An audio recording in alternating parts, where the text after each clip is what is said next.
নমস্কাৰ বন্ধুসকল, education plus YouTube চেনেলটোৰ এটা নতুন ভিডিঅ'লৈ আপোনালোকক স্বাগতম জনাইছোঁ।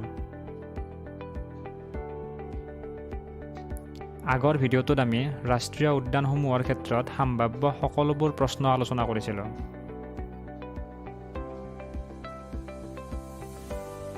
আজিৰ ভিডিঅ'টোত আমি ভাৰতৰ সংবিধানৰ বিষয়ে কি প্ৰশ্ন আহিব পাৰে সেই সকলোবোৰ প্ৰশ্নৰ বিষয়ে আলোচনা কৰিবলৈ চেষ্টা কৰিম, যাতে ভিডিঅ'টো চোৱাৰ পিছত পৰীক্ষাৰ বাবে সংবিধানৰ বিষয়ে বেলেগকৈ তথ্য সংগ্ৰহ কৰিবলগীয়া নহয়।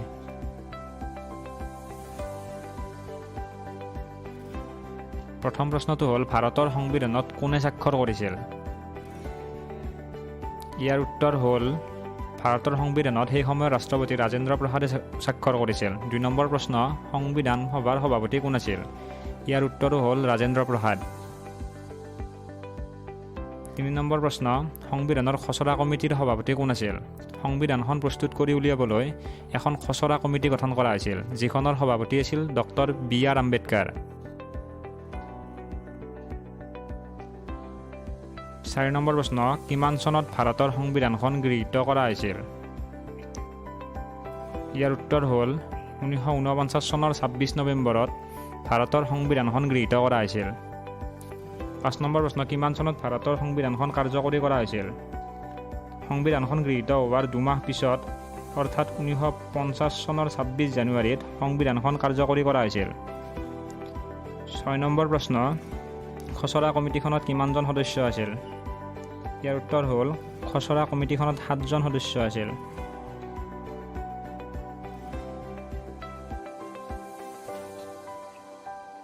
7 নম্বৰ প্ৰশ্ন, খচৰা সমিতিত থকা একমাত্ৰ অসমীয়া কোনজন?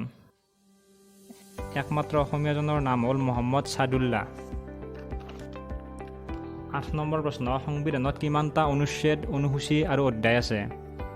ইয়াৰ উত্তৰ হ'ল, সংবিধানত 395টা অনুচ্ছেদ, 10টা অনুসূচী আৰু 22টা অধ্যায় আছে।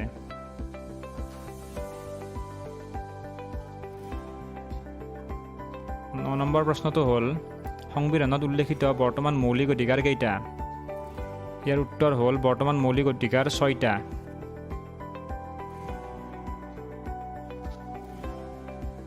10 নম্বৰ প্ৰশ্ন, পোনপ্ৰথমে মৌলিক অধিকাৰ কেইটা আছিল আৰু পিছত কোনটো অধিকাৰ সংবিধানৰ পৰা বিলোপ কৰা হৈছে? ইয়াৰ উত্তৰ হ'ল, পোনপ্ৰথমে মৌলিক অধিকাৰ আছিল 7টা আৰু পিছত সম্পত্তিৰ অধিকাৰটো সংবিধানৰ পৰা বিলোপ কৰা হৈছে।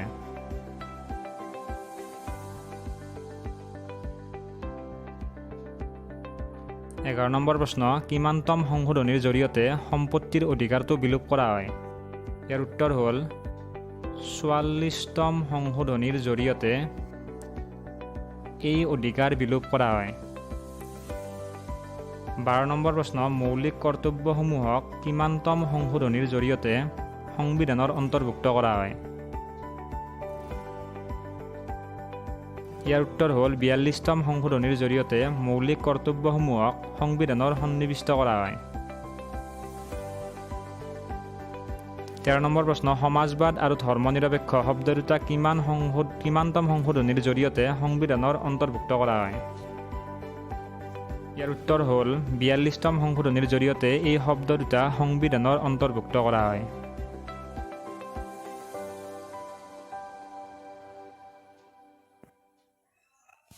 14 নম্বৰ প্ৰশ্ন, কিমান চনত শিশুক শিক্ষাদান কৰাটো অভিভাৱকৰ মৌলিক অধিকাৰ হিচাপে সংবিধানত সন্নিৱিষ্ট কৰা হয়? ইয়াৰ উত্তৰ হ'ল, 2002 চনত এই কৰ্তব্যটো অভিভাৱকৰ মৌলিক কৰ্তব্য হিচাপে সংবিধানত সন্নিৱিষ্ট কৰা হয়। 15 নম্বৰ প্ৰশ্ন, ভাৰতৰ সংবিধানে কিমানটা ভাষাক স্বীকৃতি প্ৰদান কৰিছে? ইয়াৰ উত্তৰ হ'ল, ভাৰতৰ সংবিধানে সৰ্বমুঠ 22টা ভাষাক স্বীকৃতি প্ৰদান কৰিছে। 16 নম্বৰ প্ৰশ্নটো হ'ল, জাতীয় সংহতিৰ প্ৰতীক কি? জাতীয় সংগীতেই হ'ল জাতীয় সংহতিৰ প্ৰতীক। 17 নম্বৰ প্ৰশ্নটো হ'ল, নিৰ্দেশাত্মক নীতিসমূহ সংবিধানৰ কোনটো অংশত সন্নিৱিষ্ট আৰু ইয়াৰ উদ্দেশ্য কি? নিৰ্দেশাত্মক নীতিসমূহ সংবিধানৰ 4ৰ্থ খণ্ডত সন্নিৱিষ্ট হৈ আছে আৰু ইয়াৰ উদ্দেশ্য হ'ল কল্যাণকামী ৰাষ্ট্ৰ এখন প্ৰতিষ্ঠা কৰা।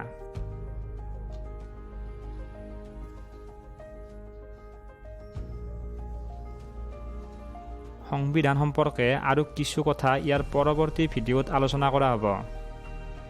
যদি ভিডিঅ'টো আপোনালোকৰ বাবে উপযোগী হৈছে তেন্তে ভিডিঅ'টো লাইক কৰিব আৰু চেনেলটো ছাবস্ক্ৰাইব কৰিব, লগতে বেল আইকনটো বজাই দিব। পৰৱৰ্তী ভিডিঅ'ত লগ পোৱাৰ আশাৰে আজিৰ ভিডিঅ'টোৰ পৰা ইমানতে এৰিছোঁ। ধন্যবাদ।